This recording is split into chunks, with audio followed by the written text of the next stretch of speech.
Hello अस्सलाम वालेकुम everybody dear students. आज हमारा टॉपिक है फ्यूल सेल्स। तो फ्यूल सेल्स क्या चीज़ है, ये चीज़ डिस्कस करने से पहले हम एक टर्म यहाँ पे लिखेंगे, thermal power plant. Thermal power plant, we are already aware of this thing. Thermal power plants क्या चीज़ होते हैं? एक ऐसा पावर प्लांट जिसमें हम एक फ्यूल यूज़ करते हैं।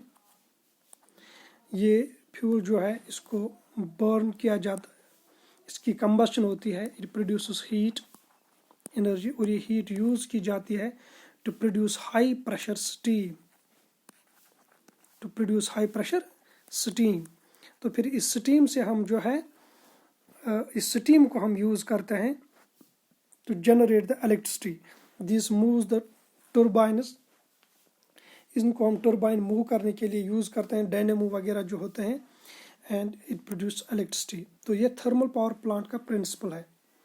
लेकिन हमारे पास फ्यूल सेल्स एक ऐसे डिवाइसेस हैं, हमारे पास इलेक्ट्रोकेमिस्ट्री में फ्यूल सेल जिनको ऐसे डिवाइस हैं जो फ्यूल में जो केमिकल एनर्जी होती है, इस केमिकल एनर्जी को डायरेक्टली इलेक्ट्रिकल एनर्जी में कन्वर्ट करते हैं विदाउट प्रोड्यूसिंग हीट।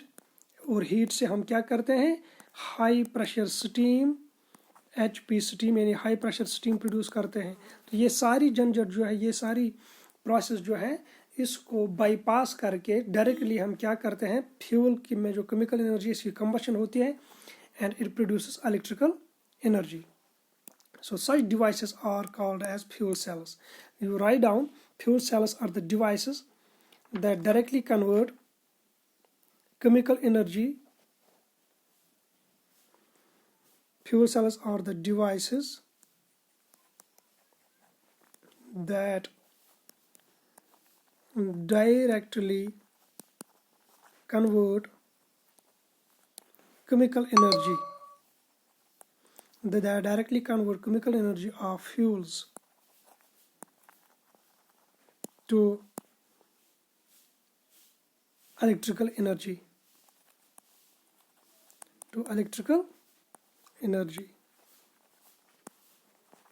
So हम ये कहेंगे fuel cells are working like galvanic cells. These are actually galvanic cells. Galvanic cells भी क्या करती हैं? These convert the chemical energy into electrical energy. और हमारी fuel cells भी क्या करती हैं? These convert the chemical energy into electrical energy. लेकिन यहाँ पे एक डिफरेंस है, हमारी जो fuel cell होती है FC, it needs a continuous supply. It needs a continuous supply of fuel. इसमें हमेशा एक फ्यूल की सप्लाई होनी चाहिए। If the supply of fuel is stopped, अगर फ्यूल सप्लाई स्टॉप होगी, the fuel cell stops to function, ये इसी के साथ काम करना बंद कर देती है। लेकिन अभी तक जो हमने गैल्वेनिक सेल्स पढ़ी है उनमें एक फिक्स्ड अमाउंट ऑफ मटेरियल मौजूद होता है जो रिडॉक्स रिएक्शन करता है, and upon undergoing the redox reaction the electrical energy is produced. लेकिन फ्यूल सेल्स में हमारे पास कोई भी मटेरियल डिपॉजिट या स्टोर नहीं होता है, नथिंग इज स्टोर्ड, बल्कि फ्यूल जो हमें एक्सटर्नली हमेशा कंटिन्यूसली सप्लाई करना पड़ता है। उसके बरअक्स जो बाकी गैल्वेनिक जैसे ड्राई सेल, इसमें हमारे पास जो मटेरियल यहाँ पे use as electrode and then as electrolyte होते हैं, these are stored in this cell. तो ये चीज़ फ्यूल सेल में नहीं होता है। फ्यूल सेल में हम क्या करते हैं, we must have a continuous supply of fuel from outside. एक कॉमन फ्यूल सेल जो है अक्सर यूज की जाती है, that is called as hydrogen oxygen fuel cell. ये हाइड्रोजन ऑक्सीजन फ्यूल सेल हम पढ़ेंगे, यही हमारे एग्जाम में पूछी जाती है अक्सर। हाइड्रोजन ऑक्सीजन फ्यूल सेल, जो स्पेस मिशंस पे जाते हैं एस्ट्रोनॉट्स, यूजुअली वो ये वाली सेल यूज़ करते हैं, हाइड्रोजन ऑक्सीजन फ्यूल सेल, क्योंकि इसका बाई प्रोडक्ट एक वाटर होता है और इस वाटर को वो यूज़ करते हैं फॉर डोमेस्टिक पर्पसेस। तो फ्यूल सेल की कंस्ट्रक्शन और वर्किंग पढ़ने के लिए हमने एग्जांपल ली है हाइड्रोजन ऑक्सीजन फ्यूल सेल। तो सबसे पहले हम लिखेंगे इसकी कंस्ट्रक्शन, इसकी बनावट किस तरह की होती है, उसके बाद इसकी वर्किंग हम पढ़ेंगे। तो कंस्ट्रक्शन में this cell has 2 electrodes which are perforated means जिनमें सुराख किए गए होते हैं, carbon electrodes, these are perforated।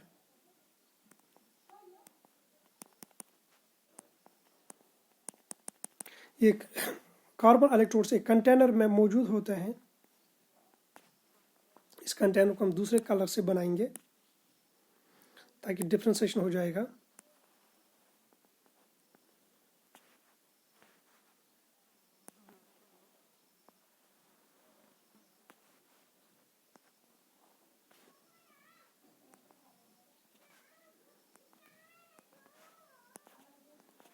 ये मैं ड्रा कर रहा हूं एक फ्यूल सेल। तो इस फ्यूल सेल में हमारे पास 2 इलेक्ट्रोड्स होते हैं। ये एक इलेक्ट्रोड है जो ब्लैक कलर से मैंने बनाए हैं और ये दूसरा इलेक्ट्रोड है। These are perforated carbon electrodes. इनमें से एक इलेक्ट्रोड एज कैथोड एक्ट करता है, फॉर एग्जांपल दिस वन, जिसकी पोलैरिटी पॉजिटिव होती है जैसे गैल्वेनिक सेल्स में होती है, और दूसरा इलेक्ट्रोड जो है दिस एनोड, और इसकी पोलैरिटी क्या होगी, नेगेटिव। इसके साथ साथ आप यहाँ पे 2 ये outings, inlets and outlet, 2 inlets है हमारे पास दोनों। यहाँ से एक इनलेट है और ये दूसरा इनलेट है, ठीक है। इन 2 इनलेट से यहाँ से हम ऑक्सीजन सप्लाई इसको देते हैं सेल को, और यहाँ से हम हाइड्रोजन की सप्लाई इस सेल को देते हैं। और यहाँ पे जो ऊपर बनाया हुआ है this is 1 outlet. So 2 inlets और एक outlet. This is the construction of a fuel cell. अब ये जो इलेक्ट्रोड्स के बीच में स्पेस होता है, it is filled by electrolyte of sodium hydroxide। इसमें क्या होता है, जो हम ब्लू कलर से बना रहे हैं, concentrated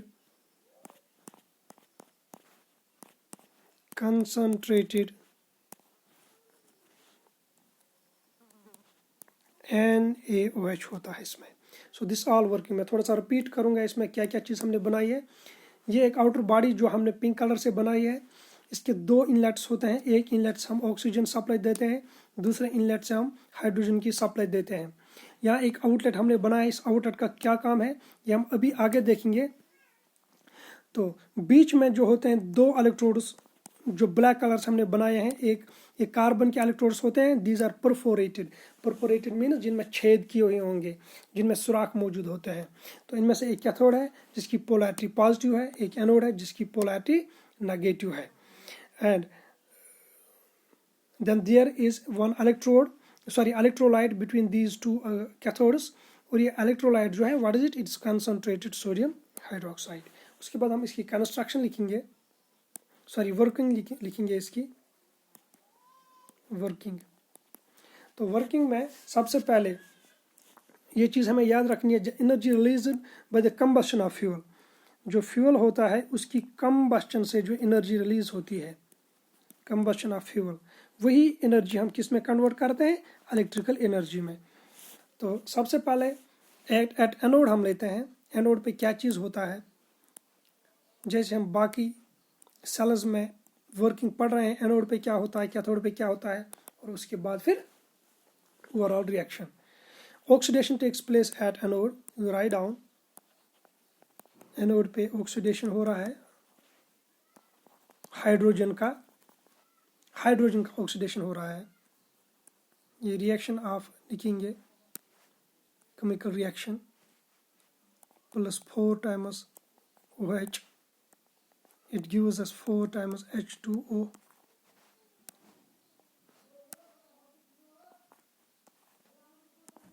plus 4 electrons. This is the reaction that takes place at anode. Write down. Hydrogen जो हमने सप्लाई किया है उसी की ऑक्सीडेशन हो रही है. अब ये जो बेस हमने NH यूज़ किया है, in presence of that base forms water and 4 electrons. यही वाटर मैं बोल रहा था, जो वाटर इसका बाई प्रोडक्ट है, it is used by astronauts. और आउटलेट जो हमारी बैटरी का है यहाँ पे, ये वाला आउटलेट, इस आउटलेट से ये वाटर बाहर आ जाता है. इसके बाद एट कैथोड आप लिखेंगे. कैथोड पे क्या होता है? कैथोड पे रिएक्शन हो रही है.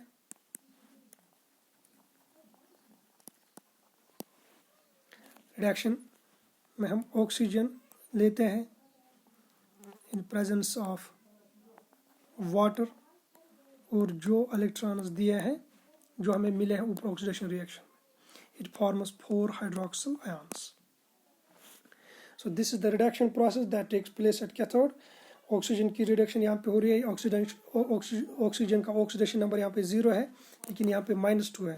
दैट मीन्स ऑक्सीजन क्या हुआ है, इसकी ऑक्सीडेशन नंबर डिक्रीज हुई है, यानी 0 से कहाँ गया है, नेगेटिव की ओर. That means it has undergone reduction.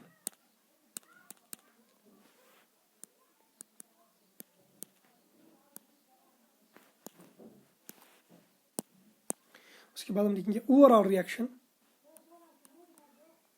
Overall reaction, चूंकि हम पढ़ चुके हैं, ओवरऑल रिएक्शन में हम कंप्लीट रिडक्स रिएक्शन लिख लेते हैं, जो दोनों का सम होता है.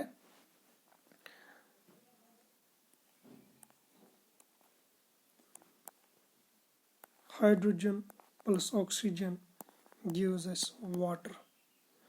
ये लिक्विड स्टेट में हमें मिलता है and this water is used. This is the overall reaction.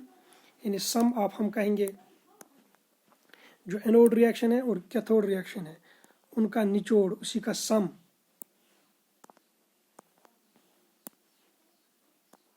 H2O. This is the overall reaction. तो ये होगी fuel cell. Is an important topic. 2, 3 या कभी कभी 5 मार्क्स का क्वेश्चन आ जाता है, जिसमें हम कंस्ट्रक्शन, वर्किंग और डेफिनेशन ऑफ ये क्या है, फ्यूल सेल्स क्या चीज़ होते हैं, वो सारी चीज़ें लिख लेते हैं. और उसके साथ साथ हम लिखते हैं एडवांटेजेस ऑफ फ्यूल सेल भी, अगर ये 5 मार्क्स का क्वेश्चन है. So you write down the advantages of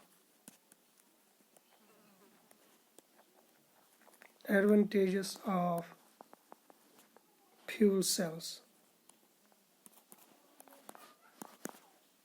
number first इसका जो एडवांटेज है,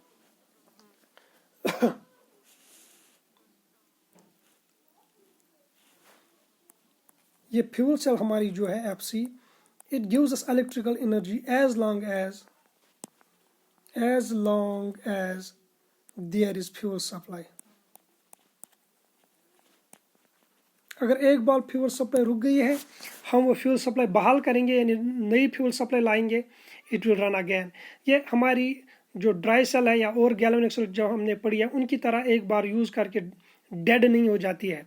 तो एक बार फ्यूल खत्म हो गया, fuel can be again supplied and work, it can again work. Number second, these do not cause pollution. Important इसका जो ये है, these do not cause pollution. हमने देखा इसकी सारी केमिकल रिएक्शंस में सिर्फ वाटर प्रोड्यूस हुआ था. Water is not a pollutant. Water को हम यूज़ कर सकते हैं. वाटर की किल्लत अब दुनिया में हो रही है. कार्बन डाइऑक्साइड प्रोड्यूस नहीं हुआ है. कोई और ऐसा जहरीली गैस या जिससे इन्वायरमेंटल पोल्यूशन है, ऐसा कोई गैस प्रोड्यूस नहीं हुआ है. इसी तरह से नेक्स्ट थर्ड पॉइंट, ये जो फ्यूल सेल्स होती हैं, इनकी एफिशिएंसी बहुत हाई होती है. High efficiency about 70%. Compare to अगर हम थर्मल पावर प्लांट लेंगे तो उसकी एफिशिएंसी तकरीबन 40% होती है. तकरीबन हम ये कह सकते हैं डबल हो गई है एफिशिएंसी. फ्यूल सेल जब हम यूज़ करते हैं तो इसकी एफिशिएंसी 70%, और थर्मल प्लांट में वही फ्यूल यूज़ करेंगे तो 40% एफिशिएंसी. अब एफिशिएंसी क्या चीज़ है, थोड़ा सा मैं इसको एक क्रूड लैंग्वेज में समझाऊंगा. सपोज हमने 100 किलो जूल्स का जो है फ्यूल ने 100 किलो जूल्स एनर्जी दी है. अगर हम इसको यूज़ करेंगे इन थर्मल पावर प्लांट, इसमें से 40% यूज़ हो जाएगा in conversion to the electrical energy, यानी 100 किलो जूल्स में से 40 किलो जूल किस में कन्वर्ट हो जाएगा, इलेक्ट्रिकल एनर्जी में। लेकिन अगर यही हम फ्यूल सेल के थ्रू यूज़ करेंगे, यानी यही फ्यूल हम यूज़ करेंगे, लेकिन थर्मल पावर प्लांट TPP हम यूज़ नहीं करेंगे, हम करेंगे यूज़ FC फ्यूल सेल, तो 100 में से तकरीबन 70 किलो जूल्स जो है that can be converted to the electrical energy, living only the wastage of 30%। तो 30% हमारा यहाँ वेस्ट हो गया, और यहाँ पे कितना हो गया, तकरीबन 60% वेस्ट हो गया। सो हाई एफिशिएंसी होती है फ्यूल सेल्स की। तो ये फ्यूल सेल्स है। इंशाल्लाह नेक्स्ट क्लास में हमारा लास्ट टॉपिक रहेगा corrosion. Corrosion is a very important topic. Till then take care, bye.